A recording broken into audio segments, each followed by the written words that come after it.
बीजेपीसाठी हा संदेश आहे की यू कॅनॉट टेक ग्रँटेड. तुमच्या मतदारांना तुम्ही ग्रँटेड नाही पकडू शकत. 1995-96 पासून इथं बीजेपीचा कधी पराभव झालेला नव्हता. जो सर्वप्रथम गेल्या 30-32 वर्षानंतर हा पहिला मोठा पराभव आहे. यादव आणि मुस्लिम जो आरजेडीचा मतदार होता, आरजेडीला फक्त 11% मतं मिळाली की जिथं त्यांना 35 ते 38% मतं मिळायची, ते 11%वरती गेले. म्हणजे त्यांचा मतदार हा पूर्ण त्यांचा 70-80% जनसुराजकडे ओढला. सम्राट चौधरी हा सध्या बिहारचं महत्वाचं नाव आहे, मोठा चेहरा आहे, सीएम आहेत ते. आणि अशा वेळी प्रशांत किशोर यांनी आपलं टार्गेट दाखवून दिलं की मी थेट सत्तेला आव्हान देऊ शकतो. नमस्कार, थिंक टीव्ही मध्ये तुमच्या सगळ्यांचं स्वागत. आणि कालपासून ज्या मुद्द्याची सोशल मीडियावरती तुफान चर्चा होती ती अर्थात बिहारमध्ये झालेल्या पोटनिवडणुकीत जनसुराज्य पक्षाच्या प्रशांत किशोर यांचा झालेला विजय. अर्थात प्रशांत किशोर यांचा विजय हा एक भाग आहे नाण्याचा, आणि नाण्याची जी दुसरी बाजू आहे ती म्हणजे भाजपचे राष्ट्रीय अध्यक्ष असलेल्या नितीन नवीन यांच्या मतदारसंघामध्ये, जो त्यांचा पारंपरिक मतदारसंघ आहे, जिथे ते 4 वेळा निवडून आलेले आहेत. त्यांचे वडील सुद्धा तिथनं आमदार होते. एक प्रकारे कौटुंबिक राजकारणाची पार्श्वभूमी आहे. तर तिथे त्यांचा झालेला पराभव, आणि म्हणूनच खरं तर खूप चर्चा होती, खूप वेगवेगळ्या अँगलनी चर्चा होतीये. पण या सगळ्यामध्ये एक व्यक्ती आता जी माझ्यासोबत बसलेली आहे, त्यांनी या सगळ्याचा रिसर्च केलेला होता. रुद्र रिसर्चचे माझ्यासोबत आता लिंगायत सर बसलेले आहेत, आणि आपण त्यांच्याशी बोलणार आहोत आणि त्यांच्याकडनं जाणून घेणार आहोत की ज्या पद्धतीने त्यांनी रिसर्च केलेला होता तो जवळपास ॲक्युरेट आलेला आहे. सर, एक तर पहिल्यांदा तुमचं अभिनंदन. आणि काय नेमका रिसर्च सांगत होता विशाल सर? धन्यवाद. न्यूज तक, एमपी तक, बिहार तकला आम्ही एक्सक्लुझिव्ह रुद्र रिसर्चने एक्झिट पोल दिला होता बांकीपूर विधानसभेत बाय इलेक्शनचा आणि दतिया मध्य प्रदेशातील बाय इलेक्शनचा, जो की कालच्या निकालाने मोस्ट ॲक्युरेट आमचा एक्झिट पोल ठरलेला आहे. आणि त्याची संधी, तो ॲक्युरेट का ठरला आणि असे निकाल का लागले ते मांडण्याची संधी दिल्याबद्दल मी सर्वप्रथम थिंक टीव्हीचे मी धन्यवाद व्यक्त करतो. आणि आमच्या टीमचंही मी, आमची रिसर्च टीम जी होती, जी ग्राउंडवरती होती, जी बॅक ऑफिसला होती, त्या टीमचंही मी अभिनंदन करतो की त्यांनी एवढा, सर्व टीमने मिळून एवढा मोस्ट ॲक्युरेट एक्झिट पोल काढला. तुम्ही जो प्रश्न विचारला मग अशी, बिहारमध्ये जी बांकीपूरची जी बाय इलेक्शन झालं, ते भाजपाचे राष्ट्रीय अध्यक्ष नितीन नवीन यांच्या राजीनाम्यामुळे झालेली ही बाय इलेक्शन होती की ज्या ठिकाणी जनसुराज पक्षाचे प्रशांत किशोर हे विजयी झालेले आपल्याला दिसून येत आहेत. तर 1995-96 पासून इथं बीजेपीचा कधी पराभव झालेला नव्हता. जो सर्वप्रथम गेल्या 30-32 वर्षानंतर हा मोठा पराभव आहे. 15%च्या फरकाने, म्हणजे जवळपास 19,000 मतांनी प्रशांत किशोर यांचा विजय झालेला आपल्याला त्या ठिकाणी दिसून येतो.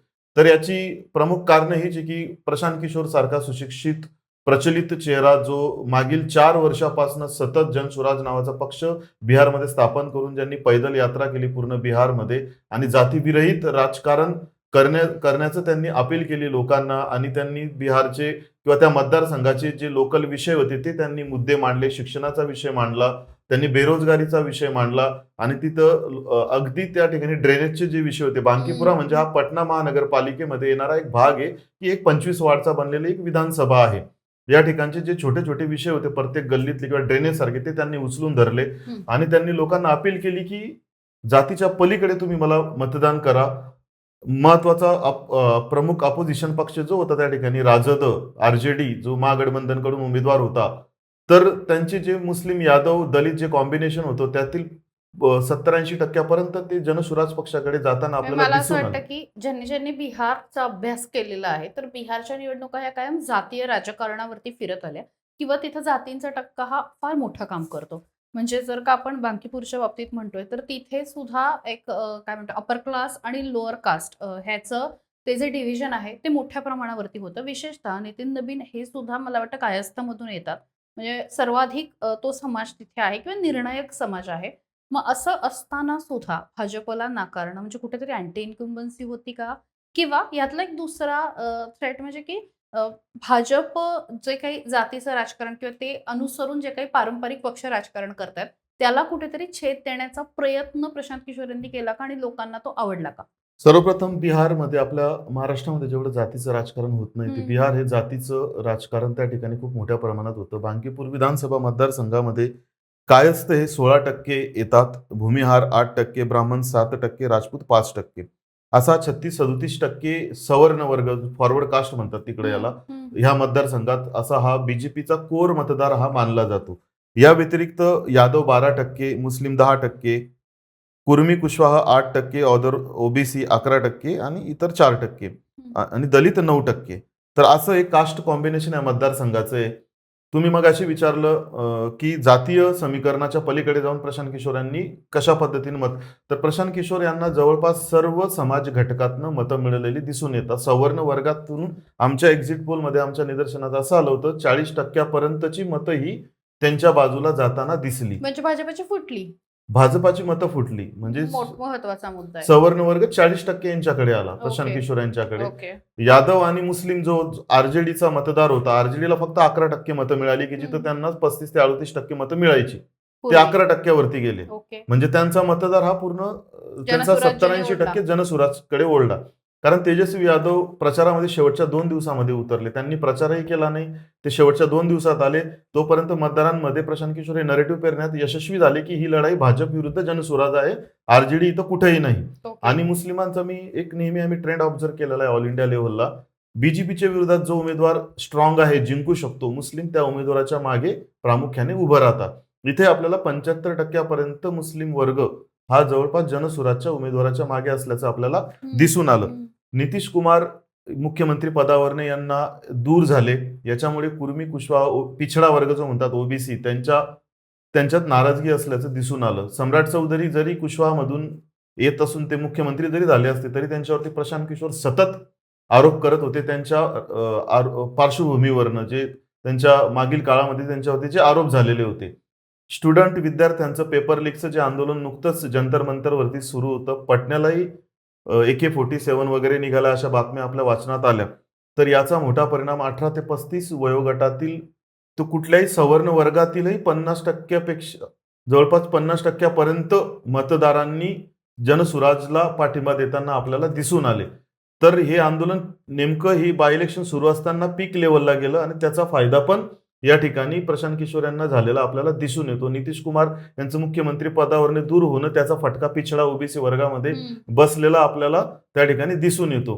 प्रत्येक बूथ यंत्रणा कार्यकर्त्यांचं संघटन जाळ हे बीजेपीचं मोठ्या प्रमाणात होतं. नितीन नवीन या ठिकाणी 4 वेळा आमदार राहिलेले, त्यांची लोकप्रियता चांगली, त्यांनी विकास कामं खूप चांगल्या पद्धतीने केले मतदारसंघात. त्यांच्याविषयी निगेटिव्ह बोलणारे मतदार आम्हाला दिसले नाहीत, पण ते स्वतः उमेदवार न होते. बीजेपीने एक उमेदवार आधी दिला होता, त्यांची उमेदवारी बदलवली, दुसरा उमेदवार दिला, एका साधा कार्यकर्त्याला मंडल अध्यक्षाला तिकीट दिलं. चांगली गोष्ट आहे, बीजेपीने खूप चांगला निर्णय घेतला की साधारण कुटुंबातील एका व्यक्तीला त्यांनी तिकीट दिलं. मात्र तो उमेदवार कुठंतरी प्रशांत किशोर यांच्या image candidate to candidate comparison मध्ये कमी पडला. प्रशांत किशोर हे सतत सम्राट चौधरी यांच्यावरती आरोप करत होते. ते नितीन नवीन यांचं त्यांनी नावही घेतलं नाही. त्या ठिकाणचे नीरज कुमार सिन्हा जे बीजेपीचे उमेदवार होते त्यांचं नावही घेतलं नाही. त्यांनी त्यांना पूर्ण बायपास करून नीट आपण ऍक्च्युली म्हणजे परत एकदा प्रशांत किशोर यांची स्ट्रॅटेजी समजून घेतली पाहिजे की लक्षात घ्या, म्हणजे अनेक वर्षांपासून नितीन नवीन तिथे होते किंवा तिथे एस्टॅब्लिश होते, चांगले सर्वार्थानी ते रुळलेले होते आणि त्यांचे सगळे कार्यकर्ते आणि सगळी यंत्रणा होती, त्यांचं नाव घेतलंच नाही. दुसरी गोष्ट, जो उमेदवार आहे म्हणजे समोरासमोर थेट फाईट केलीच नाही की उमेदवारावरती, कारण उमेदवार शेवटी त्याला काही पॉलिटिकल बॅकग्राऊंड नव्हती, नेमकं काय त्याच्यावरती टीका करणार, त्यालाही बाजूला ठेवलं आणि त्यांनी टार्गेट केलं CM सम्राट चौधरी यांना. सम्राट चौधरी हा सध्या भाजपचं नाही म्हटलं तरी बिहारचं महत्वाचं नाव आहे, मोठा चेहरा आहे, सर्वात मोठा चेहरा आहे, CM आहेत ते. आणि अशा वेळी प्रशांत किशोर यांनी आपलं टार्गेट दाखवून दिलं की मी थेट सत्तेला आव्हान देऊ शकतो आणि लोकांना कुठेतरी हा निडरपणा सुद्धा आवडला. त्यांनी बीजेपीच्या सम्राट चौधरीवरती जे आरोप केले, मुख्यमंत्री सम्राट चौधरीवरती, याच्यामुळे बीजेपीच्या विरोधातील जो मतदार होता त्यांना हा प्रमुख चेहरा वाटला. आरजेडीचा उमेदवार कुठेतरी मागे पडला त्यामुळे ते यादव, मुस्लिम, दलित किंवा बीजेपीच्या विरोधात असणारे काही ज्यांना बीजेपीला मतदान नव्हतं करायचं, त्यांच्याकडे 2 चॉईस होते, आरजेडी किंवा जनसुराज. तर त्यांना प्रशांत किशोर एक आश्वासक चेहरा वाटला की आपण यांच्या मागे जाऊ शकतो. आणि त्या मतदारसंघात असंही आम्ही समजून घेण्याचा प्रयत्न केला सामान्य मतदारांकडनं. त्यांनी असा विचार केला की प्रशांत किशोर सारखा जर आमदार आम्हाला भेटत असेल की जो आमचा आवाज विधानसभेत उठवेल, जो सतत मीडियामध्ये असतो आणि त्याला रेकग्नायझेशन, मोठी प्रसिद्धी आहे, आणि एक बीजेपीचा हा नीरज कुमार सिन्हा यांना नाही आमदार केलं तर आमचं काय नुकसान होणार आहे, असे बीजेपीचं सरकार आहे राज्यामध्ये, तर काही फरक पडणार नाही. तर प्रशांत किशोर यांना आपण चान्स देऊन बघूयात, जनसुराजला इतका प्रचार करतायत, इतका आणि चेहराही आश्वासक दिसतोय, असा तेथील मतदारांनी विचार केला. त्याच्यामुळे 49.4 जवळपास इतक्या मोठ्या वोट शेअर प्रशांत किशोर यांना भेटल्याचं दिसून आलंय. आम्ही आमच्या एक्झिट पोलमध्ये 50% मतं भेटतील असं त्यांना दिलं होतं. त्यांना 49% मते मिळाली. बीजेपीच्या उमेदवाराला जवळपास 36% मतं भेटतील असं आम्ही दिलं होतं, तर 34.5% त्यांना मतं भेटलेली दिसून येत आहेत. आरजेडीच्या उमेदवाराला 10% मतं भेटतील बोललो होतो, 11% मिळाली आणि 14% जवळपास विजयी होतील प्रशांत किशोर. तर ते आता 14.8 म्हणजे जवळपास 15% विजयी होताना दिसून येत आहेत. तर म्हणजे आम्ही जो लोकांशी संभाषण साधत होतो, समजून घेण्याचा प्रयत्न करत होतो, की असं का उत्तर देतात किंवा इथली स्थिती का अशी झालेली आहे. कारण कोणाला विश्वास बसत नव्हता हा बीजेपीचा इतका अभेद्य गड, की ज्या ठिकाणी नितीन नवीन 60%, 62%, 72% इतका वोट शेअर त्यांनी मागील 4 निवडणुकांमध्ये घेतलाय. ओके. म्हणजे आणि लोकसभेलाही त्या ठिकाणी बीजेपीला 60% अधिकचाच वोट शेअर त्या ठिकाणी नेहमी भेटलेला आहे. तर इतक्या अभेद्य गडामध्ये प्रशांत किशोर यांनी रिस्क तर नाही घेतली उभं राहून या ठिकाणी. कसं ते जिंकणार? त्यात अजून आरजेडी विरोधातली मतं डिवाइड होणार एकमेकामध्ये. मग बीजेपीचा उमेदवार तर इझिली निवडून येणार असं सगळ्यांची भावना होती. त्यात वोटिंग टर्नआउट हा फक्त 34.5% झाला. जो मागच्या वेळेस 41% होता. तर त्याच्यामुळे अशी भावना झाली, की वोटिंग टर्नआउट कमी झालाय, मतदारांमध्ये उत्साह नव्हता, मग बदल नाही करायचा होता त्यांना, अशी एक थेरी चालत आलेली. पण ही थेरी प्रत्येक वेळेस चालत नाही हे आम्हाला त्या ठिकाणी जाणवत होतं, की ठीक आहे शहरी मतदान हे पलायन केलेला दुसरीकडे विस्थापित झालेला मतदार मतदानाला आला आणि बाय इलेक्शनमध्ये नेहमी मतदान हे कमी होत कमी असतं. होतं. अगदी. लोकांचा उत्साह तेवढा मतदानामध्ये नसतो. त्यामुळे प्रशांत किशोर यांनी केलेला आक्रमक प्रचार आणि त्यांची नॅरेटिव्ह ज्यांनी जे बनवलं, आरजेडीला त्यांनी जे बायपास केलं, त्यांनी बिहारच्या मुख्यमंत्र्यांवरती जे आरोप केले आणि त्याच्यामुळे जे बीजेपीच्या विरोधातील मतदारांचं एकत्रीकरण त्यांच्या मागे जे उभं केलं, स्वतः प्रशांत किशोर फॉरवर्ड कास्टमधनं सवर्ण वर्गातून येत असल्यामुळे सवर्ण वर्ग व विद्यार्थ्यांच्या आंदोलनामुळेही त्या ठिकाणतील 18 ते 35 वयोगटातील युवक हे त्यांच्या बाजूने 40% पर्यंत आल्याने त्यांना मोठ्या प्रमाणात त्यांना बीजेपीचे मतदारांमध्ये त्यांना खिचता आले. त्याच्यामुळे एवढ्या मतधिक्यांना आपल्याला ते विजयी होताना कालच्या निकालामध्ये दिसून आलं. 2 गोष्टी. एक तर आपण जे पुन्हा बोललो होतो, की जेव्हा आपल्याला मोठं व्हायचं असतं किंवा आपल्याला एक स्वतःची लार्जर दॅन लाईफ इमेज तयार करायची असते, तेव्हा कायम मोठ्या माणसावर टीका करावी असं आपण म्हणतो. म्हणजे महाराष्ट्रातही असं म्हटलं जातं, की पवारांवरती टीका केली की मोठं होतं असं म्हटलं जातं. सम्राट चौधरींवरती कुठेतरी टीका करून प्रशांत किशोरांनी दाखवून दिलं, की मी फक्त साधा आमदार होण्याच्या कॅन्डिडेट नाहीये, तर मी नेता होऊ शकतो किंवा मी एक चेहरा होऊ शकतो बिहारसाठीचा. मग हे सगळं एका बाजूला असताना बाकीपूर लढणं, कारण विधानसभेमध्ये जेमतेम 3-3.5% मला वाटतं वोट शेअर जनसुराजला मिळाला होता. ज्या पद्धतीने त्यांनी हवा केली होती किंवा ज्या पद्धतीने चर्चा होती, ते असताना त्या मानाने बिहारने त्यांना अगदीच नाकारलं होतं. एकही जागा आली नव्हती. स्वतः प्रशांत किशोर हे लढले नाही, त्यांनीही माघार घेतली. मग अशा वेळी भाजपचा गड असलेला बाकीपूर लढवणं त्यांनी का निर्णय घेतला असेल? प्रशांत किशोर हे 2 ऑक्टोबर 2022 सालापासून त्यांनी जनसुराज ची मूव्हमेंट सुरू केली होती पैदल यात्रेपासून आणि बिहारच्या विधानसभेतही खूप मोठ्या प्रमाणात त्यांनी प्रचार प्रसार केला होता आणि एकही जागा न निवडून येता 3.5% मतं जरी मिळाली तरी त्यांचं हे वाखाणण्याजोगं आहे की त्यांची कन्सिस्टन्सी हार्डवर्क त्यांनी सोडलं आणि ते तिथंच जमिनीवरती बिहारमध्ये राहिले हे फार आणि महत्वाचं त्यांनी आहे. पुन्हा त्यांच्या जनसुराजचा प्रचार सुरू ठेवला आणि ते त्या ठिकाणीच पुन्हा बिहारमधील राजकारणावरती बोलत राहिले, नितीश कुमारांवरती बोलत राहिले. आता गेल्या काही काळापासून नितीश कुमारांविषयी ते सॉफ्ट झालेले दिसून येत आहेत आणि ते त्यांना एक ते बीजेपीच्या विरोधामध्ये सत्ताधाऱ्यांच्या विरोधात एक आश्वासक प्रमुख विरोधी चेहरा आहे हे दाखवण्यासाठी त्यांना एक विरोधामध्ये एक अटॅक करणारा एक व्यक्ती पाहिजे होती. त्यांना ते सॉफ्ट टार्गेट माझ्या मते मुख्यमंत्री सम्राट चौधरी एक भेटले कारण त्यांची आधीची राजकीय पार्श्वभूमी इतकी स्ट्रॉंग नाहीये जितकी बाकी नेत्यांची आहे. तर त्यांना त्यांच्यावरती अटॅक करणं हे सोपं सोपं गेलं. जाते जेणेकरून इथून पुढच्या बिहारच्या राजकारणामध्ये प्रशांत किशोर आता आमदार झाल्यामुळे त्यांना आता सिरियसली घेतलंच जाईल. मात्र तेजस्वी यादव जे विरोधी पक्षाची जी स्पेस आहे ते प्रशांत किशोर व्यापतील आपलं असं असं दिसून येतं आणि इथून पुढच्या काळामध्ये ते जनसुराजचं जातीविरहित राजकारण आणि ते लोकांनी नेत्यांनी त्यांच्यासोबत का यावं आणि मतदारांनी त्यांच्याशी का जुळावं मुद्द्याचं राजकारण किंवा बिहारमधील जे प्रमुख इश्यूज आहेत बेरोजगारीचा शिक्षणाचा तो पुढे घेऊन ते आता ह्या बांकीपूरचा विजयाच्या निमित्ताने घेऊन जातील असं दिसतंय. त्यांनी बांकीपूर का निवडलं तर त्यांना ही नामी संधी वाटली की आता आपल्याला पुन्हा जर 4-5 वर्षे बिहारमधील 4 वर्ष इलेक्शन नाहीये 3 वर्षानंतर लोकसभेचं इलेक्शन आहे. आपल्याला ही नामी संधी जर आपण स्वतः मागच्या वेळेस माघार घेतली होती आपण स्वतः जर उभं राहिलं तर आपल्याला एक चान्स आहे. रिस्क तर होतीच की तिथं बीजेपी जिंकू शकते किंवा जनसुराज जिंकू शकतं. आरजेडी किती चालेल त्याच्यावरती सगळ्या गोष्टी डिपेंड होत्या. तर त्यांनी ती रिस्क घेतली. असे त्यांच्याकडे गमावण्यासारखं फार नव्हतं. ऑलरेडी त्यांनी जे गमवायचं ते गमावलंच होतं विधानसभेत. तर असे गमावण्यासारखं नव्हतं. मात्र ते जिंकल्याने आता त्यांनी खूप सारं कमावलंय. त्यांचा पक्ष पुन्हा उभारी घेण्याची शक्यता असू शकते आणि बिहारमधील राजकारणी त्यांना सिरियसली घेतील. बिहारच काय, ही पूर्ण देशभर गाजलेली निवडणूक होती. त्याच्यामुळे त्यांना देशभरामधील त्यांचे सर्व राजकारणी त्यांना इथून पुढच्या काळात सिरियसली घेतील असं या निकालावरून स्पष्ट होते. आता म्हणजे आपण इतकं वेळ प्रशांत किशोर आणि त्यांच्या स्ट्रॅटेजीबद्दल बोललो. मला थोडंसं भाजपबद्दल पण बोलायचं आहे. तुम्ही म्हणालात म्हणजे भाजपची स्थिती तर अजून इंटरेस्टिंग आहे तिथे. म्हणजे तो जर का प्लॉट व्यवस्थित बघितला तर जुन्या उमेदवाराची उत्तम इमेज, म्हणजे कुठेही वादग्रस्त नाही, लोकांचा राग नाही. आणि तरीही म्हणजे एक वर्षानुवर्ष तयार केलेला, पोसलेला आणि क्राफ्ट केलेला मतदारसंघ, आणि असं असताना सुद्धा, आणि तो उमेदवार, ती व्यक्ती इतका मोठा नेता असताना सुद्धा त्यांनी दिलेल्या दुसऱ्या उमेदवाराचा पराभव होतो. म्हणजे पराभव व्यक्तीचा होतो, पक्षाचा होतो, जागेचा होतो. काय कारण? म्हणजे अति आत्मविश्वास नडला, की लक्षच दिलं नाही, की नितीन नवीन यांनी थोडासा हात काढला आणि सम्राट चौधरींवर जबाबदारी थोपवली? काय झालं नेमकं तिथे असं? नाही आता बीजेपी प्रचारात कुठे कमी पडले असं आम्हाला दिसलं नाही. त्या ठिकाणी बीजेपीचे प्रदेशाध्यक्ष असतील संजय सरावगीजी, सम्राट चौधरींच्या रॅलीज त्या ठिकाणी झाल्या, नितीन नवीन यांच्याही सभा त्या ठिकाणी झाल्या.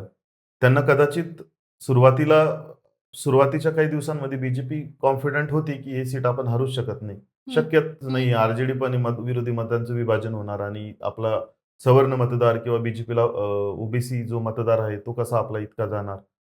मात्र शेवटच्या आठवड्यामध्ये खूप सारं अग्रेशन कॅम्पेन बीजेपीच्या कॅम्पेनमध्ये पण आलं.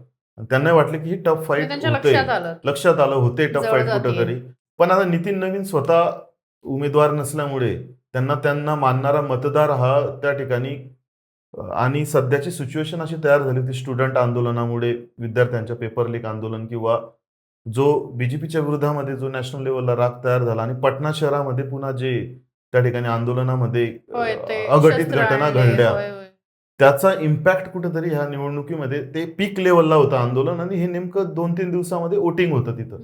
तर त्याचा परिणाम कुठेतरी झाला. तर ही बीजेपीच्या नेत्यांच्या कंट्रोलच्या पलीकडची गोष्ट होती. पुन्हा उमेदवार जो दिला होता बीजेपीने तो एक साधारण उमेदवार होता.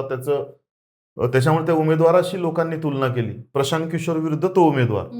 आणि प्रशांत किशोर सतत मागील 4 वर्षाले बिहारच्या राजकारणामध्ये सतत टीव्हीवरती येणारा चेहरा, सतत बिहारचा विकासाविषयी बोलणारा नेता. त्याच्यामुळे लोकांनाही कुठेतरी अचानक एक लोकांमध्ये chance एक देऊन भावना तयार झाली त्या बांकीपूर मतदारसंघामध्ये, की ठीक आहे ना, आता नितीन नवीन थोडे स्वतः उभे आहेत. ते झाले राष्ट्रीय अध्यक्ष. आता प्रशांत किशोरला चान्स देऊन बघूया काय होतं, बघूया 3-4 वर्ष. असं लोकांनी ठरवल्यामुळे हे त्या नेत्यांच्या कंट्रोलच्या पलीकडे गेलं आणि त्याच्यामुळे हे इलेक्शनचा निकाल हा आपल्याला असा म्हणजे दिसून येतो. पण हा बीजेपीसाठी हा संदेश आहे, की यू कॅनॉट टेक ग्रँटेड. तुमच्या मतदारांना तुम्ही ग्रँटेड नाही पकडू शकत. तसं काँग्रेसच्या बाबतीतही आहे बऱ्याच ठिकाणी. पण ह्या आपण बांकीपूर बद्दल जर बोलतोय तर कुठलीही सिच्युएशन जर तयार झाली तर 18 ते 35 वयोगट हा तुम्ही जर बघितला असेल इंस्टाग्राममध्ये इतक्या कमी वेळेमध्ये त्या सीजेपीला 25-26 मिलियन फॉलोअर्स तयार झाले. फक्त ते ऑनलाईन न राहता ज्यावेळेस जमिनीवरती आंदोलन झालं त्यावेळेसही ते लोक अग्रेसिव्हली पुढे आले. म्हणजे नवीन पिढी ही खूप सुपर फास्ट आहे आणि ती बोलायला घाबरत नाही आणि ती तिच्या अन्याय सहन करणारी नाहीये आणि अशी मतदार पेटीतून दाखवून देतात ते. दाखवून देतात. तर याचा कुठेतरी मोठा परिणाम ह्या निवडणुकीवरती झालेला दिसून येतोय. त्याच्यामुळे हा बीजेपीलाही संदेश आहे या ठिकाणी, की आणि हा आरजेडीलाही संदेश आहे. तुम्ही तुमचा यादव, मुस्लिम, दलित ग्रँटेड नाही पकडू शकत. तेजस्वी यादवांनी 2-3 दिवस त्या ठिकाणी कॅम्पेन केलं, पण तरीही यादव हा 60-65% घरात हा प्रशांत किशोर यांच्याकडे गेला. मुस्लिम 75% पर्यंत प्रशांत किशोर यांच्याकडे गेला. मग बीजेपी-पेक्षा मोठी धोक्याची घंटा आरजेडी आरजेडी साठी पण आहे. मी तेच सांगतोय. फक्त बीजेपी नाही तर त्या ठिकाणचं जे महागठबंधन आहे आरजेडी काँग्रेसचं, त्यांनाही ही धोक्याची घंटा आहे, की तुम्ही पण तुमच्या मतदारांना ग्रँटेड पकडू शकत नाही. जे आपण पहिल्यापासून सांगतो, की म्हणजे जे प्रादेशिक पक्ष आहेत त्यांनी जर त्यांचे मतदार जर धरून ठेवले नाहीत, त्यांचे मुद्दे धरून ठेवले नाही, तर राष्ट्रीय पक्ष त्यांना कधीही म्हणजे मात देऊ शकतात, कधीही त्यांना बाजूला सारू शकतात. आरजेडीसाठी ही मोठी आपल्याला आरजेडीसाठी धोक्याची घंटा जी बिहारच्या राजकारणात प्रशांत किशोरांची एंट्री म्हणजे आणि शेवटच्या 2 दिवसात 3 दिवसात वगैरे आपण इलेक्शन बदलू शकतो असं जर आता कुठल्या नेत्यांना वाटत असेल तर त्यांनी त्या भ्रमातून बाहेर यावं. अर्थातच कारण आताचा जो सगळा जमाना आहे ते आधी सगळ्या गोष्टी सेट केल्या जातात त्या योग्य वेळी. मला वाटतं प्रशांत किशोर त्याच्यामध्ये मास्टर आहेत.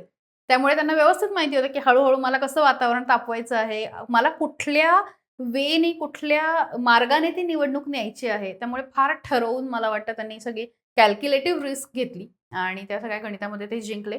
मला असं वाटतं की तुमचं अभिनंदनच की Thank तुमचे you. सगळे आकडे खूप जवळ गेले. म्हणजे जे काही आकडे दिसून आले त्याच्या खूप जवळ सगळा तुमचा अंदाज होता. पण याच्यासोबतच आपण दातियाबद्दल पण बोललं पाहिजे. मध्य प्रदेशामधली पोटनिवडणूक होती. त्याची तितकी चर्चा नाही झाली. पण मला वाटतं काँग्रेस आणि या सगळ्या दृष्टीने आपण बोललं पाहिजे. तर त्याचे काय इनपुट्स होते आणि काय सगळी तिथली ग्राउंडची परिस्थिती होती जरा सांगा ना? दातिया विधानसभा पोटनिवडणूक ही तेथील काँग्रेसचे आमदार राजेंद्र भारती यांच्या डिस्क्वालिफिकेशन मध्ये लागलेली निवडणूक होती. ही उत्तर प्रदेशच्या बॉर्डरवरती असलेला हा एक मतदारसंघ आहे. रिमोट भाग आहे. मध्य प्रदेशमध्ये खूप नरोत्तम मिश्रा जे गृहमंत्री राहिलेले मध्य प्रदेश सरकारमध्ये, ज्या ठिकाणचे माजी आमदार होते, त्यांना तिकीट मिळणे अपेक्षित होतं. त्यांचं तिकीट काटल्यामुळे त्या ठिकाणी त्यांच्या समर्थकांनी जो मोठ्या प्रमाणात त्या ठिकाणी रास्ता रोको आणि आंदोलन केलं होतं, त्याच्यामुळे ही निवडणूक सुरुवातीला चांगल्या प्रमाणात गाजली. कारण नरोत्तम मिश्रा हे बीजेपीचे मोठे नेते आहेत. कमलनाथ यांचं सरकार पाडण्यामध्ये त्यांचा खूप मोठा वाटा होता. त्यांचं तिकीट बीजेपीने काटल्यामुळे आणि त्या ठिकाणी आशुतोष तिवारी म्हणून नवीन उमेदवार बीजेपीने त्या ठिकाणी दिला आणि त्यांचा 6,000 मतांनी पराभव झाल्याचं आपल्याला दिसून येतंय. या ठिकाणी आम्ही रुद्ररिसदचा एक्झिट पोल एमपी तकला दिला होता. त्या ठिकाणी आम्ही 44% मतं काँग्रेसच्या उमेदवाराला भेटतील असं दिलं होतं. 43% मतं काँग्रेसच्या उमेदवाराला मिळालेली आहेत. भाजपच्या उमेदवाराला 39% मतं भेटतील असा एक्झिट पोल आम्ही दिला होता. तर एक्झॅक्टली त्याला 39%च मतं मिळालेली आहेत. आझाद पार्टीचे दामोदर यादव यांना 15% मतं भेटतील असा आम्ही एक्झिट पोल दिला होता. त्यांना 14% मतं मिळालेली आहेत. आणि तेथील उमेदवार हा 5% फरकाने म्हणजे 7,000-7,500 मतांनी निवडून येईल असा एक्झिट पोल दिला होता. तर तो 4% फरकाने म्हणजे 6,000 मतांनी काँग्रेसचा उमेदवार त्या ठिकाणी विजयी झालेला आपल्याला दिसून येतोय. तर असा एक्झॅक्ट आमचा खूप जवळ जाणारा एक्झिट पोल ठरला एकमेव. बाकी त्या ठिकाणी कुणीच एक्झिट पोल दिला नव्हता. कारण दतिया ही विधानसभा अशी होती, त्या ठिकाणचे मतदार हे घाबरत होते. बाहुबलीचं राजकारण आहे. बोलायला घाबरत होते, स्वतःला व्यक्त करायला घाबरत होते त्या ठिकाणी. कारण याआधी अशा घटना झालेल्या विरोधात जर बोललं तर ते दडपशाहीचं राजकारण त्या भागामध्ये केलं जातं. रिसर्च सर्वार्थाने करणं पण तिथे अवघड असेल. रिसर्च करणे अवघड होतं. खूप रिमोट भाग होता. तरी आम्ही ठरवलं होतं, की आमच्यासाठी ही नामी संधी आहे स्वतःला प्रूव्ह करण्याची, की आपण एक्झॅक्ट एक्झिट पोल कसा काढू शकतो, की ज्या ठिकाणी दुसरं कोणी जाऊन नाही करू शकत. तर बीजेपीचे उमेदवार यांचा पराभव होण्याचं प्रमुख कारण म्हणजे नरोत्तम मिश्रा यांचे कार्यकर्ते कुठेतरी नाराज होते. त्याच्यामुळे त्यांनी कामच नाही केलं. त्यांनी कामच नाही केलं असंच म्हणू शकतो निकालावरनं तरी आपण. आणि बीजेपीने जे आशुतोष तिवारी उमेदवार दिले होते, की त्यांची एवढी ओळख नव्हती ग्राउंडवरती, त्यांच्याकडे कार्यकर्त्यांचं जाळं नव्हतं. त्यांना 20च दिवसाचा वेळ मिळाली. त्याच्यामुळे त्यांना कनेक्ट सगळीकडे होता नाही आलं, जेवढं होणं अपेक्षित होतं. आणि काँग्रेसने घनश्याम सिंग यांना तिकीट दिलं होतं, जे इथले 2 वेळेस आमदार राहिलेले. ठाकूर त्या ठिकाणचे राजे परिवारातनं येतात. त्यांची इमेज खूप चांगली आहे. ते दडपशाहीचं राजकारण करत नाहीत म्हणून त्यांच्यावरती व्यापारी वर्ग म्हणून दतिया शहराचा जो 80-90 हजाराचा भाग जोडलेला आहे, त्या ठिकाणी त्यांनी खूप मोठ्या प्रमाणात लीड मिळाली काँग्रेसला. बीजेपीला ग्रामीण भागात लीड आहे, काँग्रेसला शहरात लीड आहे, असं उलटं आहे या ठिकाणी. तर घनश्याम सिंग हा चांगले उमेदवार आल्याने आणि त्या ठिकाणी नुकतेच दिल्लीतील जंतर मंतरच्या आंदोलनाचा एक खूप मोठा परिणाम बघायला मिळाला. 18 ते 35-40चा जो वयोगट आहे, इतक्या रिमोट एरिया पर्यंत हे आंदोलनाचे मीडिया पोहोचलं? सोशल मीडियामुळे खूप फास्ट आहे ना आजकाल. ओके. इन्स्टा म्हणजे मला ह्याच्यासाठी विचारायचं की तुम्ही जेव्हा रिसर्च करत होतात किंवा त्या भागात तुमची टीम फिरत होती, तर तेव्हा लोकं थेट पुढे येऊन जरी नाही, तरी आतमध्ये या आंदोलनाबद्दल किंवा ह्याच्याबद्दल बोलत होते? आंदोलनाबद्दल लोकं डायरेक्ट बोलत नव्हते. आम्ही डायरेक्ट प्रश्न ते विचारले नाही. मात्र आम्ही जेव्हा वेळेस आम्ही एनालिसिस करतो वयोगटाप्रमाणे हं. काय प्रिफरन्स आलेला हं, आहे, हं, हं. तर तो वयोगटाप्रमाणे 18 ते 35 वयोगटामध्ये हा कमी प्रिफरन्स होता भाजपला. ओके. बाकी वयोगटांच्या तुलनेने 60 पेक्षा अधिक वयोगटामध्ये भाजप पुढे होतं. बरं, बरं. मात्र तर हे त्या आंदोलनाचा परिणाम दुसरा शेतकरी मुद्दे त्या ठिकाणी खूप गाजत होते. इलेक्ट्रिसिटी भेटत नाही कंटिन्यू, बियाणे उपलब्ध नाहीत. डॉक्टर मोहन यादव त्या ठिकाणचे मुख्यमंत्री आहेत. त्यांच्यावरती काही आरोपही झाले लँड घोटाळ्यामध्ये काही मागच्या महिन्यामध्येच. त्यांच्यासाठी महत्त्वाचं हे निवडणूक जिंकणे हे महत्त्वाचं होतं. ते शिवराज सिंह जे लोकप्रिय मुख्यमंत्री होते, त्यांना मोहन यादव झाले. त्याचा एक इम्पॅक्ट दिसून आला. त्यांनी प्रचार केला त्या ठिकाणी. यादव कम्युनिटी आहे ते बीजेपीच्या बाजूने जाताना दिसून आली. जातीय समीकरणांचा जर आपण विचार केला, त्या ठिकाणी जो ठाकूर किंवा सवर्ण वर्ग आहे, तो ठाकूर काँग्रेस उमेदवार असल्यामुळे त्यांच्या बाजूला जाताना दिसून आला. इथं एस-सी अहिरवार म्हणजे जाटव, जो हं. मायावतीवाला जाटव आहे, होय. तर तो मॅक्सिमम 70% पर्यंत तिसरा उमेदवार जे त्यांनी 14% मतं घेतली, दामोदर यादव. आझाद समाज पार्टी म्हणजे चंद्रशेखर आझाद रावांची पार्टी. Okay, okay. त्यांना 14% म्हणजे 22,500 मतं मिळाली. ती त्यांनी मोठे मॅक्सिमम मिळाले. काँग्रेसची मतं घेतली. इथं काँग्रेसचं लीड हे अधिक राहिलं असतं. ओके. त्यांनी काँग्रेसची मतं घेतली पूर्ण. काँग्रेसकडे ठाकूर, इतर एस-सी, कुशवाह, त्या हं. ठिकाणी कुशवाह 14% येतो जवळपास. हा मतदार काँग्रेसच्या बाजूने गेला. बीजेपीच्या बाजूने ब्राह्मण, यादव आणि काही इतर ओबीसी वर्ग आणि काही असा हा बीजेपीचा मतदार त्या ठिकाणी राहिला. जातीय समीकरणांचा जर आपण विचार केल्यास. तर हे सर्वार्थाने इलेक्शन लोकल नरोत्तम मिश्रा तो जो मतदारसंघ आहे म्हणजे दतिया, तो निम्मा शहरी निम्मा ग्रामीण आहे. कसं आहे? मिक्स आहे. हा 40% शहर, 60% ग्रामीण. बरं, बरं. असा हा मतदारसंघ बनलेला आहे. जवळपास 2,20,000 मतदान आहे. एक जवळपास 90,000 ते 1,00,000च्या आसपास शहरी भाग आहे. बाकीचा ग्रामीण मतदारसंघ आहे. पण हा बांकीपूर सोबतच दतियाची विधानसभा झाली, ज्या ठिकाणी मध्य प्रदेशमध्ये भाजपाचं सरकार आहे. मग ज्याचं सरकार असतं असं अपेक्षित असतं, की त्या ठिकाणी तोच त्या पक्षाचाच आमदार निवडून येणे अधिक शक्यता असते. कारण लोकही विचार करतात सत्ताधारी पक्षाला मतदान करायला हवं. विरोधी पक्षातील आमदार निवडून येऊन काय आपल्याला इतका फायदा होणार का? पण तरीही लोकांनी त्या ठिकाणी काँग्रेसचा उमेदवार निवडून दिला. त्याला ही 4-5 अशी कारणं होती, जी मी तुम्हाला आता सांगितली. पण मग आता आता आपण थेट कारणांकडे येऊया, की भाजपला तिथे काय नडलं? परत एकदा तोच मुद्दा, अति आत्मविश्वास, उमेदवार नाकारणं म्हणजे मिश्रांना उमेदवारी नाकारणं. काय नेमक्या काय चुका झाल्या? भाजपाला त्या ठिकाणी नरोत्तम मिश्रांची उमेदवारी जरी जी ऐन मोमेंटला जी नाकारण्यात आली, त्याच्यामुळे त्यांच्या कार्यकर्त्यांचा रोष तो पुढचे 15-20 दिवस त्यांना नाही कन्व्हिन्स करता आलं, की ओके. त्यांना कार्यकर्त्यांनाही असं वाटलं, की आता जर या ठिकाणी बीजेपी जिंकली, तर मग आपल्या नेत्याला पुढे तिकीट कसं भेटणार? ओके. पुन्हा भाजपाने आशुतोष तिवारी सारख्या चांगल्या संघटनेमधल्या नेत्याला तिकीट दिलं, ही खरी गोष्ट आहे. मात्र ते ग्राउंडवरती त्यांना 20च दिवस मिळाले. त्यांना कनेक्ट नाही होता आलं. त्यांचं स्वतःचं कार्यकर्त्यांचं जाळं नव्हतं. हं. आणि समोरचा काँग्रेसचा उमेदवार हा लोकल असल्यामुळे, त्याचा प्रचलित चेहरा असल्यामुळे, त्याकडे स्वतःचं एक जाळं, कार्यकर्त्यांचं जाळं असल्यामुळे, काँग्रेसचे प्रदेशाध्यक्ष जितू पटवार त्या ठिकाणी 1 महिना होते. हरीश चौधरी त्या ठिकाणी होते. भाजपाचेही प्रदेशाध्यक्ष हेमंत खंडेलवाल त्या ठिकाणी होते. भाजपाचे प्रभारी होते. दोघं पक्षाच्या लीडरशिपने एमपीतील त्यांनी काम चांगलं, पण त्यांना पक्षांचे पण खूप दटून मोठ्या राहिले ते फील्डवर. दटून राहिले. सपोर्ट मोठ्या प्रमाणात मिळाला. मात्र बीजेपीला हो, आपण म्हणू शकतो नरोत्तम मिश्रांचं ऐन वेळेस तिकीट काढणे, त्यांच्या कार्यकर्त्यांना पूर्ण कन्व्हिन्स न होणे, आशुतोष तिवारी त्यांना 20च दिवस मिळणे अंतर्गत ह्याचा पण त्यांना फटका बसला. आणि पुन्हा दिल्लीच्या आंदोलनाचा शेतकऱ्यांचे काही राज्यातील मुद्दे होते त्या ठिकाणी सरकारविषयी. तर हं, ह्या सर्व हं. गोष्टींचा फटका ह्या निवडणुकीमध्ये काय? बसल्याचं दिसून येतंय. हा फटका एका बाजूला म्हणजे बसला. पण हे सगळं एका बाजूला सुरू असताना काँग्रेससाठी या इलेक्शनमधनं काय घ्यायचं? टेकअवे काय? दतिया विधानसभेचा जर आपण विचार केला, काँग्रेससाठी हाच टेक अवे आहे, की तुम्ही 6,000 ने जिंकलेले आहात आणि तुम्हाला कुठेतरी विद्यार्थ्यांच्या आंदोलनाचाही फायदा झालेला आहे.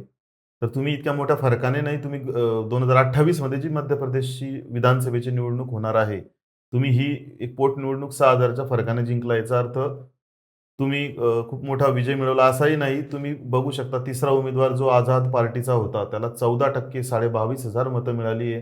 की याच्या आधी बसपाला त्या ठिकाणी 2% मतं होती. हं, हं. पण आता याने 14% जर चांगला उमेदवार तिसऱ्या पक्षाने दिला, आझाद समाज पार्टीसारख्या, तर तुमची मतं ही विभागले जाऊ शकतात, ज्याच्यामुळे बीजेपीचा विजय होऊ शकतो इथून पुढच्या काळामध्ये. हा पण एक मेसेज काँग्रेससाठी आहे. चांगला मेसेज हाच आहे, की जर तुम्ही संघटनेने चांगलं एकरूपाने जर काम केलं, चांगला उमेदवार दिला आणि तुम्ही निवडणूक काँग्रेससाठी देशभर मेसेज आहे खरं तर. हां, तो की एकत्र देशभर काम मेसेज केलं आहे, की तर तुम्ही एकत्र काम केलं, चांगलं कॅम्पेनिंग केलं, तर तुम्ही निवडणूक भाजपाच्या विरोधात जिंकूही शकतात. हा त्यांच्यासाठी हा पण एक मेसेज आहे काँग्रेससाठी. म्हणजे आता एम-पी बाबत जर का बोलायचं झालं, तर हे 2 राष्ट्रीय पक्ष आणि प्लस आता आझादची जी पार्टी आहे चंद्रशेखर आझादची, तर ती कुठेतरी प्रादेशिक पक्ष सुद्धा आता फोफावताना दिसतोय आणि जर उद्या तसं चित्र झालं विधानसभेमध्ये 28ला तर त्याचा कुठेतरी फायदा हा भाजपला होऊ शकतो कारण वोट शेअर हे काँग्रेसचं होणार. So thank you so much. Thank you. मला असं वाटतं की ग्राउंडवरती काम करणाऱ्यांशी वारंवार बोललं पाहिजे कारण त्यांच्याकडे जे इन्साइट्स असतात ते मला वाटतं की आमच्यासारख्या स्टुडिओमध्ये बसणाऱ्यांना तेवढे येत नाही. त्यामुळे तुम्ही आलात आणि तुम्हाला ज्या काही गोष्टी तिथे आढळल्या त्या मनमोकळेपणाने सांगितल्या त्याबद्दल मनापासून आभार. पुन्हा भेटूया. अशीच एखादी निवडणूक जेव्हा होईल तर त्याच्याबद्दलही आपण डिस्कस करू. पण आज वेळात वेळ दिलात त्याबद्दल आभार. धन्यवाद. थँक्यू.